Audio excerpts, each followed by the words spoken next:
Moi, c'est pas que j'ai perdu plein de choses. J'ai perdu de parler à 100 personnes avant midi. Moi, le matin, je parle à qui? C'est intéressant, hein. À ton mec. Bah, mon mec, il est pas là, il est parti, il fait des choses, voilà. Non, mais tout ça, c'est à tes heures. Mais une fois que j'ai bu un café avec lui, ça y est, pour lui, la journée, elle est finie. Bah après, tu retrouves tes copines, tu déjeunes avec nous. Mais je sais. Mais ce sont des cases que tu remplis, c'est pas intéressant, putain. Bah, tu nous vois quand même. Bah oui, mais bon, c'est une case, c'est des cases, quoi. Vieille. Vous écoutez Vieille, un podcast d'Agnès Molinier, produit et réalisé par Slide Podcast. Mes amies Isabelle et Sabine sont déjà à la retraite. Et pour Sabine, ancienne monteuse à la télé, c'est une catastrophe. C'est des cases que tu remplis. Alors Mais qu'avant, pourquoi tu vois ça comme des cases? Non, mais parce qu'avant... Parce que le travail, c'est une case... Mais non, c'est une case gigantesque. Elle est énorme. Oui, je partais à 7 ans. Oui, mais ça t'empêche de faire d'autres choses. Ouais. Mais pas du tout, qu'est-ce que ça m'empêche de faire? De faire quoi?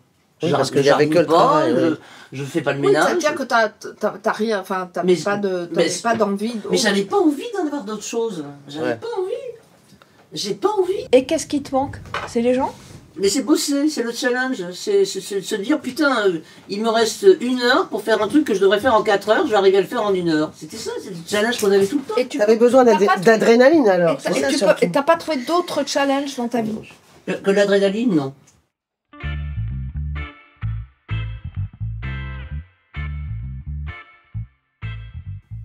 Quand je reçois Fabienne Louérou pour une interview, cette ancienne chercheuse au CNRS est à la retraite depuis très très peu de temps. Je suis à la retraite depuis 3 jours. Ça fait quel effet? Eh bien, c'est un effet ambivalent. Je pensais sauter de joie parce que je comptais les jours avant d'arriver à la date clé. Et en réalité, c'est très étonnant parce que le métier nous structure. On est structuré par des habitudes. Et mon métier, c'est être chercheur. Ça s'arrête pas. Quand je rentre chez moi, je continue à être un chercheur. Je pense que ça m'a donné une identité très forte. Je réfléchis comme un chercheur. Je suis tout le temps en train de me questionner, tout le temps en train de lire. Et je pense que du jour au lendemain, c'est presque impossible de se dire qu'on ne va plus rien faire et qu'on n'est plus ce qu'on a été pendant 30 ans.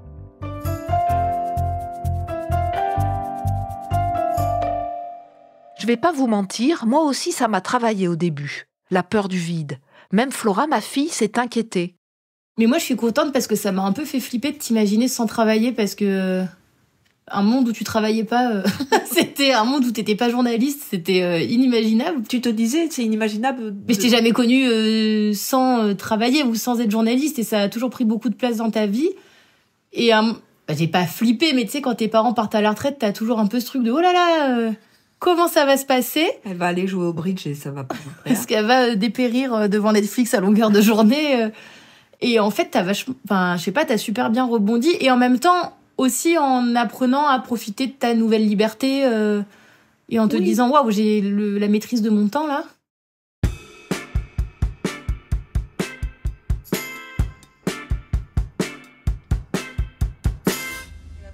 Moi, alors, en termes de vieillesse, moi ça me au niveau du visage et tout ça, moi ça me gêne un peu. Et honnêtement, je sais pas si je le ferais, tu vois.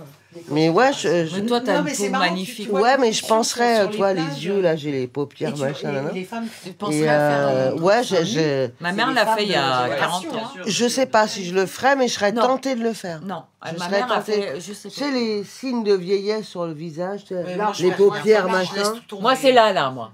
Et ça, alors... Moi, j'aimerais bien le faire. Tu vois, esthétiquement, sur le visage, les paupières qui... Je sais pas, les rides et tout ça, mais les paupières qui tombent, l'ovale du visage, je le ferais bien, en fait. Honnêtement, je le ferais. Quand vous êtes rencontrés, mais vous pour étiez à moi... l'aise avec votre physique? Non. Moi, complètement à l'aise. Moi, jamais, quoi qu'il arrive, jamais. Alors que t'es belle, Nat. Mais oui, mais je dis oui, non, c'est pas ça que je veux dire. Non, j'ai jamais été bien dans mon corps, quoi. Donc, à 30 ans, je t'aurais dit la même chose, je sais pas... Quoi qu'à 30 ans... Moi, je pense que j'étais mieux... Enfin, bon, je sais pas. Mais j'en avais rien à foutre, je me trimballais quand même. Ouais, moi aussi. Physiquement, c'est vrai que c'est flippant de vieillir.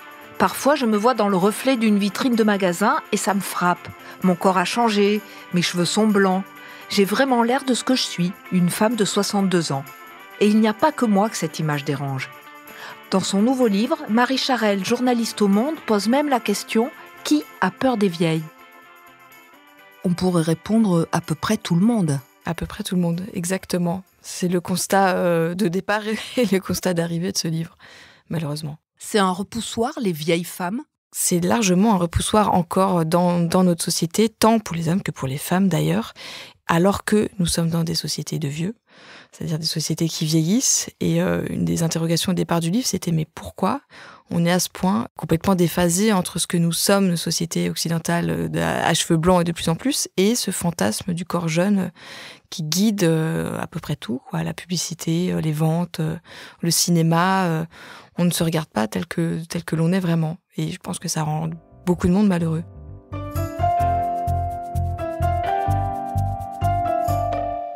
La sociologue Juliette Rennes a travaillé sur les questions de genre et d'âge. Elle constate que l'agisme prend des formes spécifiques envers les femmes. C'est une des dimensions du sexisme. Pour moi, il est surtout une manifestation, une conséquence de tout ce qui est pointé et ce qui a été pointé par les féministes depuis au moins les années 70, même avant, mais en tout cas plus problématisé dans les années 70 sur la sexualisation des jeunes femmes, l'assignation des femmes à cette jeunesse qui n'est pas juste symbolique, qui est aussi passée par des outils juridiques. Moi, je parle souvent d'adultéité refusée dans l'histoire des femmes, parce que dans le code civil napoléonien, les femmes mariées sont des mineures, donc elles ont un statut juridique équivalent à celui des mineurs. Elles ont besoin de l'autorisation de leur mari pour toucher un salaire, ouvrir un compte en banque, et ceci jusqu'aux années 60. Et donc, la réclamation des féministes de la fin du 19e, l'émancipation, c'est aussi accéder à ce statut d'adulte qui leur est refusé. Et l'assignation à la figure de la jeune femme, le fait qu'une femme est désirable si elle a une dimension de fille, d'enfant, c'est dans la période sur laquelle j'ai travaillé, cette érotisation de la jeunesse est vraiment très très flagrante, y compris à travers le langage. On parle de cet enfant pour une femme de 25 ans. Et donc le corollaire de ça, c'est aussi l'impossible vieillissement en tant qu'adulte de ces femmes dont le seul modèle, alors ça évolue, mais c'est celui de la jeunesse féminine. Parce que les vieilles ne seraient plus objets de désir, alors on les fait disparaître. Pourtant, elles sont bien présentes et assez indispensables au bon fonctionnement de la société, selon Marie Charelle, journaliste et autrice de l'ouvrage « Qui a peur des vieilles ?» Et il y a vraiment ce décalage entre leur rôle réel dans la société, la place qu'elles tiennent, et la place qu'elles ont dans les représentations, c'est-à-dire tous les médias, les films, l'imaginaire collectif. Ce décalage-là m'a assez frappée. Quand je parle du rôle qu'elles tiennent, il y a quand même tout un pan de notre société aujourd'hui, informel et formel, qui tient grâce aux femmes, et en particulier aux femmes de plus de 50 ans, proches de la retraite ou d'après la retraite, que ce soit les médiathèques, que ce soit les aidants, prendre soin des parents très très vieux, les enfants, les petits-enfants. Si on enlève les femmes de plus de 50 ans, plus de 60 ans, il y a quand même tout un pan de la société qui s'effondre. Et ça, on ne le voit pas assez, je trouve. Au cinéma, à la télé, vous en voyez beaucoup, vous, des vieux, des vieilles ?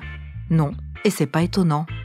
En 2022, dans les 10 premiers films en tête du box-office, seulement 7% des rôles étaient tenus par des comédiennes de plus de 50 ans. Blandine Métayer fait partie de l'association des actrices et acteurs de France Associés qui a créé le mouvement Le Tunnel de la comédienne de 50 ans.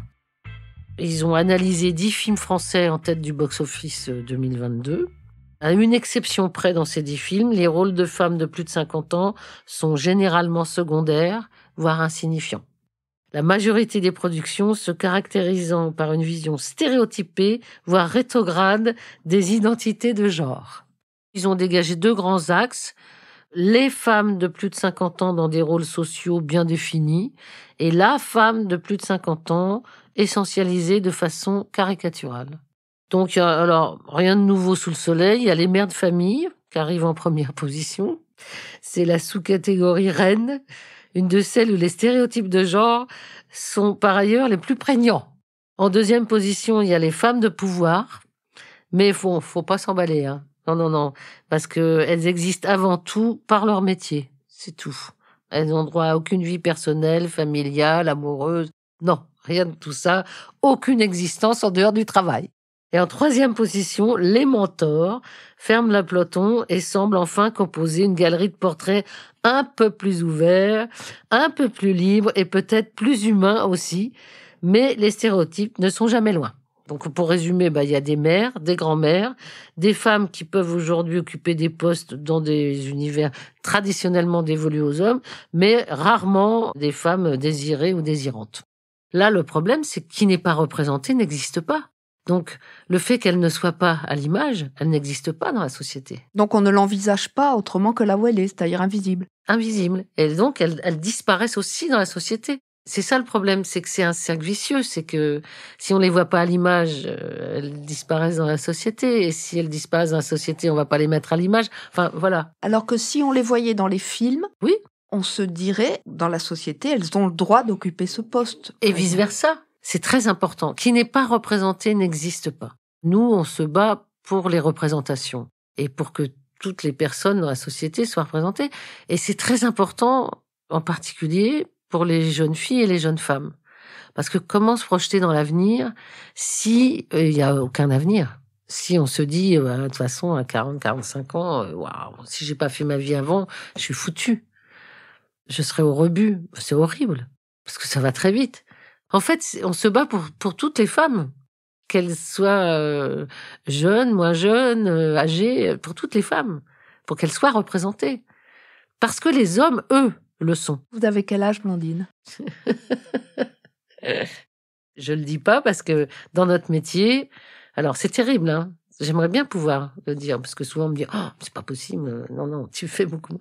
Mais si je le dis dans le métier, hein, on va dire oui quand même.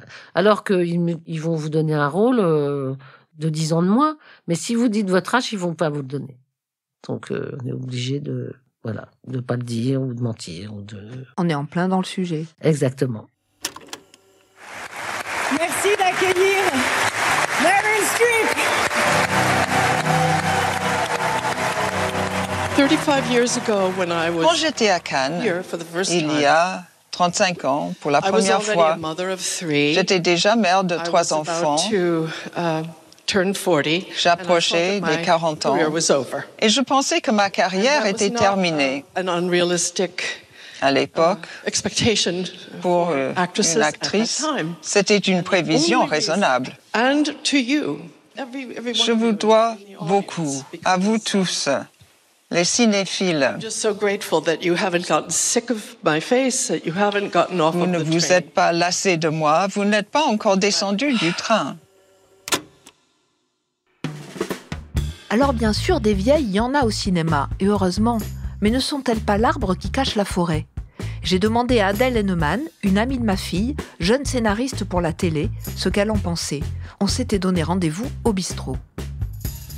Parce qu'en général, c'est des personnages qui fonctionnent bien, enfin, nous qui nous font rire. Là, avec une de mes co-autrices, on essaye de développer une espèce de saga familiale avec sur une mère, une grand-mère et une fille, dans le désordre. Et voilà, et le rapport grand-mère, petite-fille, ça nous fait trop rire. On sait que c'est ce qui fonctionne hyper bien. Nous, ça nous fait rire. Les producteurs, ça les fait rire. Donc on espère qu'on va pas nous le faire sauter. Mais c'est vrai que la manière dont c'est représenté, moi, dans les dernières séries françaises que j'ai vues, les vieilles femmes, ou en tout cas les femmes, les rôles de grand-mère, de 60-70 ans, c'est que des meufs trop méchantes, quoi. Des espèces de mégères manipulatrices. Au mieux, elles sont calculatrices. Au pire, elles sont un peu connes et dans l'ombre de leur mari. Donc ça arrive moins, je trouve, dans la fiction.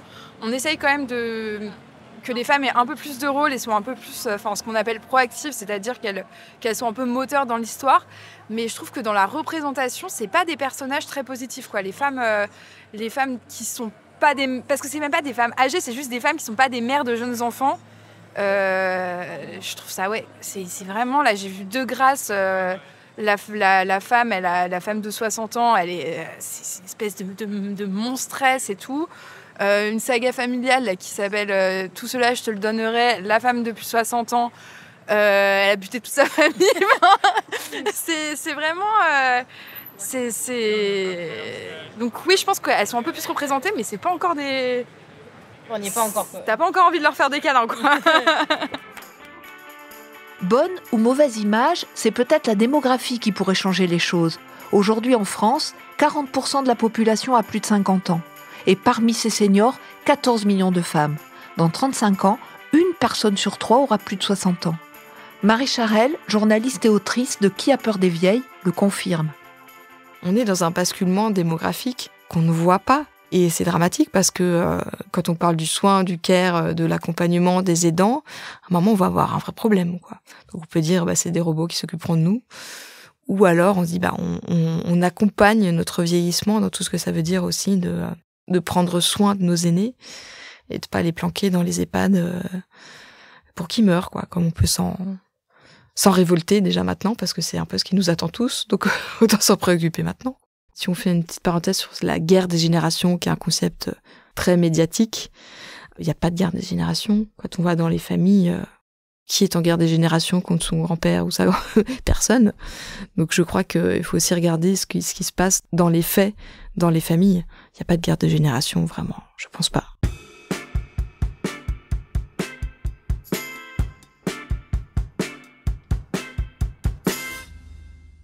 Moi, je continue, par exemple, à la plage, à faire du sein nu, puis je me dis, j'ai 60 balais, peut-être qu'à un moment... Ben non, mais moi, je trouve que tu as raison. Mais je continue, toi, je me dis... je sais pas si elle a raison, mais en tout cas, elle aime bien. Donc, elle est comme elle est. Non, mais elle a raison de continuer à faire comme elle a envie, c'est ça. Voilà, c'est ça. Ouais, voilà. Heureusement qu'il y a les copines.